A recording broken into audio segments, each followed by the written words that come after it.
আসসালামু আলাইকুম রহমতুল্লাহি ওবরকাতুহু। সম্মানিত দর্শক, বাংলাদেশের রাজনীতিতে গুপ্ত শব্দটি এখন রীতিমতো বিস্ময়কর একটা প্রতিহিংসার শব্দে পরিণত হয়েছে। আমাদের আবহমান বাংলায় অনেকগুলো গালি রয়েছে।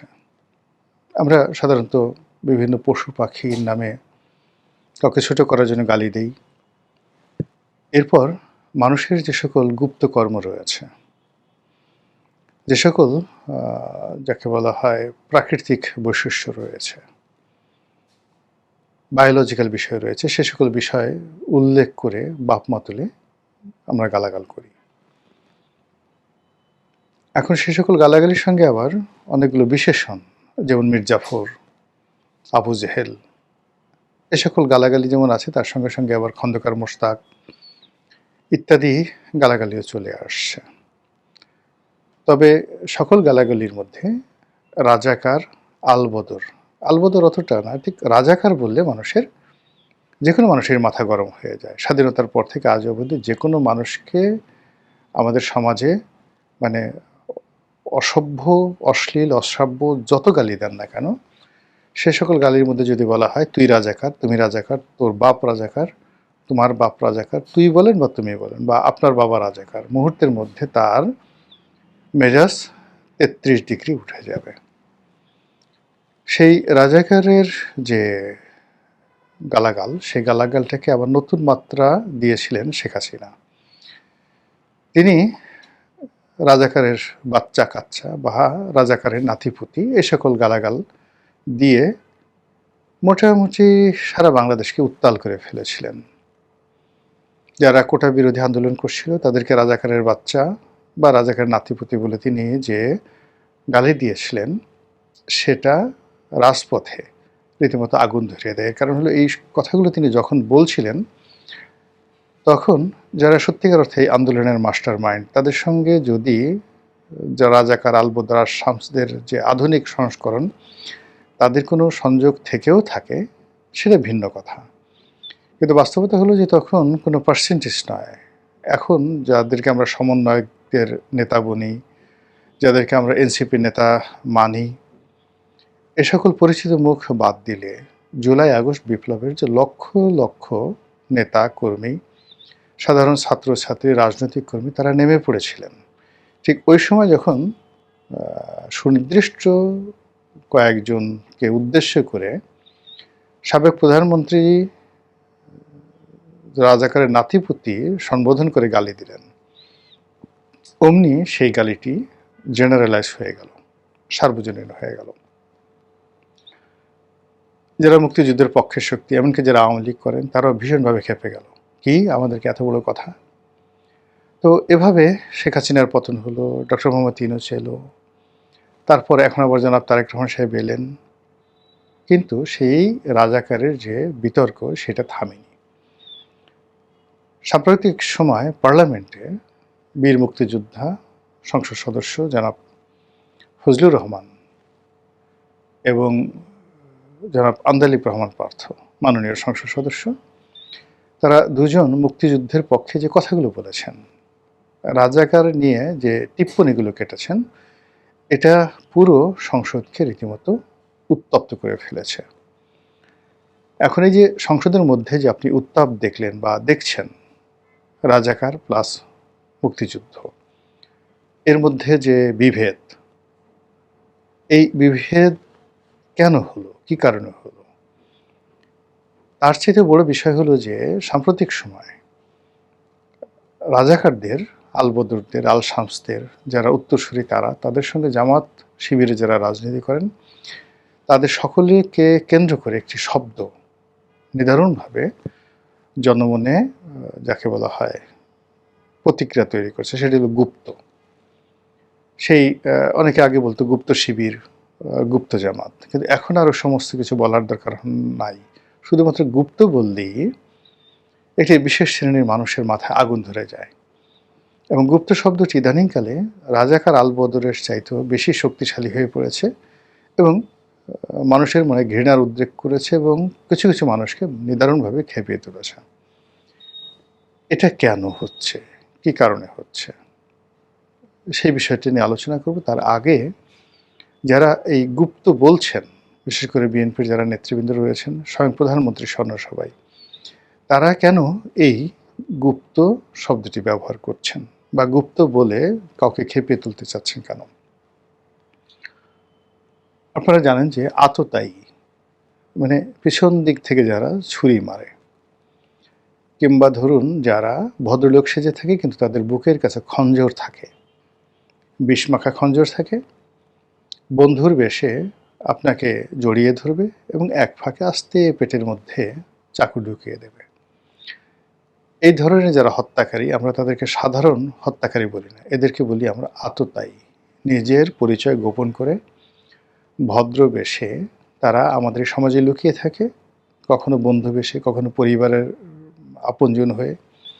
এবং এই আততায়ীরা এত খারাপ, তারা ধরুন একটা মেয়েকে, সবচেয়ে সুন্দরী একটা মেয়ে, তো তাকে খুন করার জন্য তারা টাকা পেয়েছে। এখন সেই মেয়েটা দেখা গেল আততায়ীর প্রেমে পড়ে গেছে। আততায়ী সেই প্রেমের অভিনয় করছে, আর মেয়েটা সরল বিশ্বাসে সেই আততায়ীর বুকে মাথা রাখছে। একটা সময় তাদের বিয়ে হলো, বাসর রাত। সেই বাসর রাতে আততায়ী মেয়েটিকে ধর্ষণ করলো বা তার সঙ্গে যৌন সঙ্গম করলো, এরপর তার গলা কেটে তাকে মেরে, এরপর সে তার যে নিয়োগকর্তা, তাকে হত্যা করার জন্য নিযুক্ত করেছিল, তার কাছে গিয়ে খবর দিল। এই হলো আততায়ীর চরিত্র, এতটা নিষ্ঠুর। আপনি যদি কোনো একজন আততায়ীকে বাবা ডাকেন, ধর্মের কোনো আত্মীয় ডাকেন, তবুও তাদের মন গলাতে পারবেন না, আততায়ী এতটা খারাপ। তো এই আততায়ীর সঙ্গে এই গুপ্ত শব্দটি আসে, ভীষণ রকম আসে। আরেকটি শব্দ আছে মুনাফিক। মুনাফিকদের যে যন্ত্রণা, এটি আল্লাহ রাসূলকে সবচেয়ে বেশি কষ্ট দিয়েছে।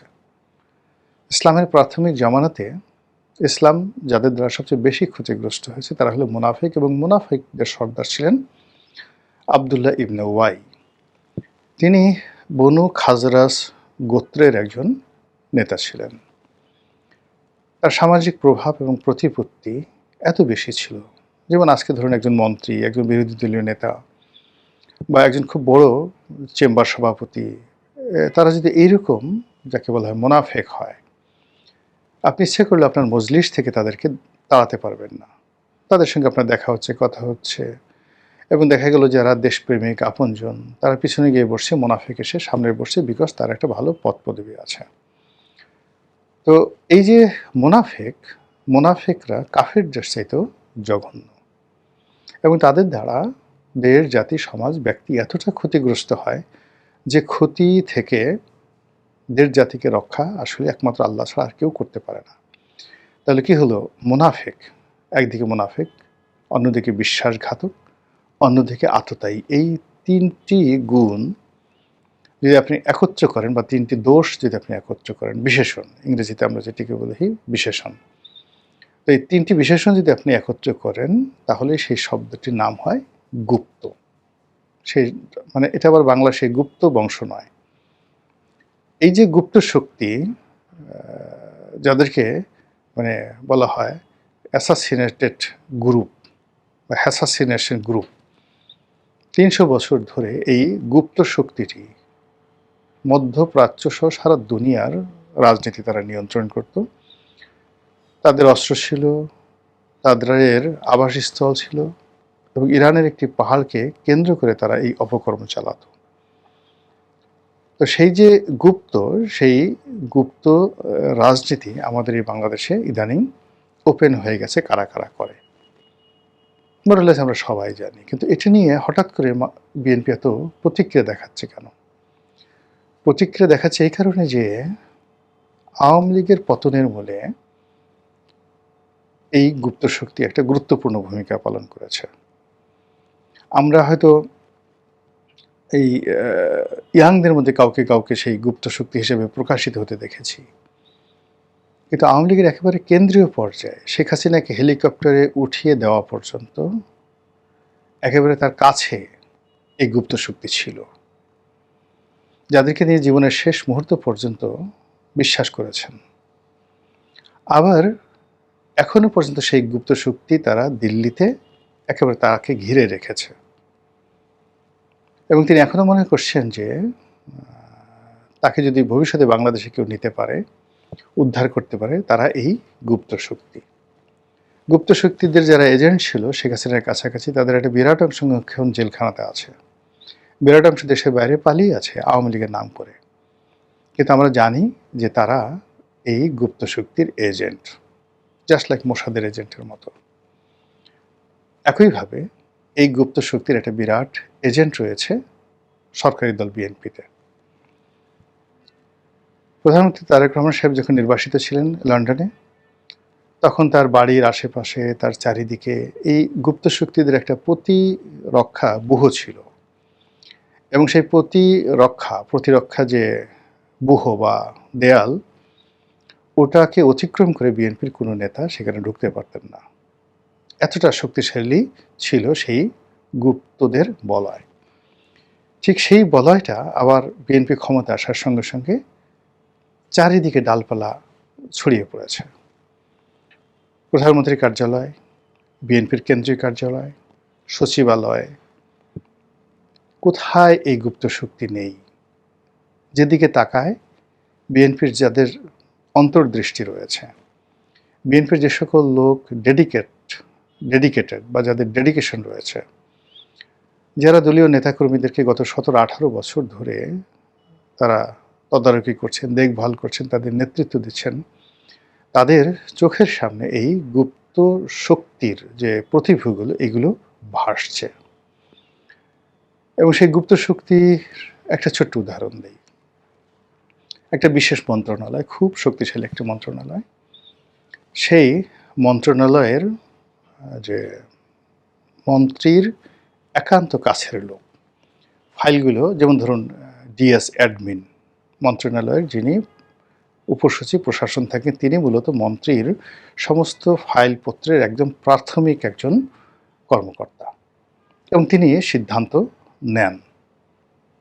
তো এরকম ডিএস অ্যাডমিন যে আছে, এরকম একটা মন্ত্রণালয়ে ডিএস অ্যাডমিন হিসেবে কর্মরত আছেন একজন জামাতের লোক। কিন্তু তিনি সবার কাছে প্রকাশ করেন বা পরিচয় দেন তিনি ছাত্রদল করতেন এবং ছাত্রদলের কমিটিতে তার নামও আছে, কিন্তু মনে প্রাণে তিনি জামাত করেন এবং এটা তার সার্ভিসের সব লোক জানে। কিন্তু মন্ত্রী জানে যে সে বিএনপির লোক, ছাত্রদলের লোক, এখন এখানে আছে। তো ওই জায়গায় বসে তিনি যে কাজটি করছেন সেটা হলো মন্ত্রীর সঙ্গে ওই মন্ত্রণালয়ের বিএনপিপন্থী যত লোক আছে সবার সম্পর্কটা তিনি নষ্ট করে দিচ্ছেন। তিনি কৌশলে বিএনপির যারা লোকজন আছেন, যারা পদপদবি এই মুহূর্তে পাওয়া উচিত, তাদেরকে বিভিন্ন জায়গাতে, যাকে বলা হয় মন্দ পোস্টিং, সেগুলো তিনি দিচ্ছেন এবং মন্ত্রীর অনুমতি নিয়ে। ফলে কি হলো, পুরো মন্ত্রণালয়ের মধ্যে অসন্তোষ ছড়িয়ে পড়ছে। বিএনপির যারা ডেডিকেটেড কর্মকর্তা, তারা প্রাণান্ত চেষ্টা করছে, কিন্তু সেই যে গুপ্ত শক্তি, সেই গুপ্ত শক্তির অ্যাডমিন, ডিএস অ্যাডমিনকে সরাতে পারছে না। জাস্ট আমি একটা ডিএস অ্যাডমিন হয়তো না, কিন্তু আমি জাস্ট একটা উদাহরণ দিলাম। এটা বেশ বড় এবং অত্যন্ত সেন্সিটিভ একটি মন্ত্রণালয়ের। আরেকটি মন্ত্রণালয়ের মন্ত্রীর পিএস, সেই মন্ত্রীর পিএস এরকম একজন গুপ্ত শক্তি এবং সবচেয়ে গুরুত্বপূর্ণ মন্ত্রণালয়, এবং সেই মন্ত্রণালয়ের উপর সরকারের যে প্রভাব প্রতিপত্তি যদি না থাকে এবং সেই মন্ত্রণালয়ের মধ্যে যদি গুপ্ত শক্তি ঢুকে যায়, তাহলে সরকারের পতন হতে খুব বেশি দেরি লাগবে না। তো এরকম বিভিন্ন পোস্ট, যেখানে ক্ষমতা রয়েছে, যেখানে সরকারকে বিভ্রান্ত করা যায়, যেখানে সরকারকে বিপদে ফেলা যায়, সেই জায়গাগুলোতে গুপ্ত শক্তিগুলো তারা তাদের এজেন্ট চমৎকারভাবে সেট করে আছে। ফলে খেলারাম, ক্ষমতার যে খেলারাম, তারা খেলে যাচ্ছে, কিন্তু আখেরে একটার পর একটা বিপর্যয় ঘটে যাচ্ছে। এই জন্য বিএনপির মধ্যে যে কোনো মূল্যে তারা এই গুপ্ত শক্তিকে দমন করতে চাচ্ছে। কিন্তু সমস্যা হলো যে কিছু কিছু জায়গাতে, এতটা সেন্সিটিভ জায়গাতে, কিছু মানুষ বসে আছে, কিছু মানুষ মুখোশ পরে আছে এবং কিছু ক্ষমতাধর মানুষ যারা সরাসরি গুপ্তদের এজেন্ট, তো তাদেরকে কোনো কিছু বলাও যাচ্ছে না। আবার এই বিষয়টা সরাসরি প্রধানমন্ত্রীর কানে তোলা যাচ্ছে না। দেখা গেল যে তিনি সবচেয়ে যাকে বেশি স্নেহ করেন, হয়তো দেখা গেল তিনিই গুপ্ত। যার কাছে বিচার দিবেন, উল্টোভাবে যে বিচার দিতে যাবে তার চাকরি চলে যাবে। এই অবস্থায় যেটা হয়, পলিটিক্যালি বিএনপির যারা নেতাকর্মী রয়েছেন তারা এই গুপ্ত শব্দটিকে অজনপ্রিয় করার চেষ্টা করছেন, গুপ্ত শব্দটিকে একটি গালিতে পরিণত করার চেষ্টা করছেন, যাতে করে এই গালি শোনার পর যারা এই গুপ্ত শক্তি তাদের মধ্যে একটা আতঙ্ক তৈরি হবে, একটা ভয় তৈরি হবে, এবং তারা মনে করবে যে বোধহয় আমরা যে খারাপ কাজ করছি, আমরা যে বিএনপির বিরুদ্ধে চক্রান্ত করছি, বিএনপিকে শেষ করে দেওয়ার চেষ্টা করছি, এটা হয়তো বিএনপির নেতাকর্মীরা বুঝে গেছে। তো এই কারণে কি হলো, বিএনপি সর্বশক্তি দিয়ে নেতাকর্মীরা সারা বাংলাদেশে তারা গুপ্ত গুপ্ত গুপ্ত। অন্যদিকে এই কথা শুনে যারা জামাতের লোক, যারা শিবিরের লোক, তারা ক্ষেপে যাচ্ছে, ভীষণভাবে ক্ষেপে যাচ্ছে। কেন ক্ষেপে যাচ্ছে, কী কারণে ক্ষেপে যাচ্ছে সেটা বলতে পারবো না। তারা ক্ষেপে গিয়ে উল্টো জনাব তারেক রহমান সাহেব, তার লোকজন যারা আছেন, যারা বিগত 17 বছর এটা বেশিরভাগ সময় বিদেশে ছিলেন, তাদের সবাইকে পাইকারি হারে গুপ্ত বলার চেষ্টা করছেন। এই যে গুপ্ত নিয়ে যে গণ্ডগোল চলছে, আতঙ্ক চলছে, সেই আতঙ্কের মধ্যে আমরা যখন আততায়ীর খঞ্জর দেখতে পাচ্ছি, সেই গুপ্তের মধ্যে যখন আমরা মুনাফিকি দেখতে পাচ্ছি, সেই গুপ্তের মধ্যে আমরা যখন বেঈমানি দেখতে পাচ্ছি, সেই বেঈমানি, মুনাফিকি এবং আততায়ীর যে সম্মিলিত কুচক্র, এই কুচক্র থেকে আল্লাহ দেশ এবং জাতিকে হেফাজত করুন। আসসালামু আলাইকুম ওয়া রাহমাতুল্লাহি ওয়া বারাকাতুহু।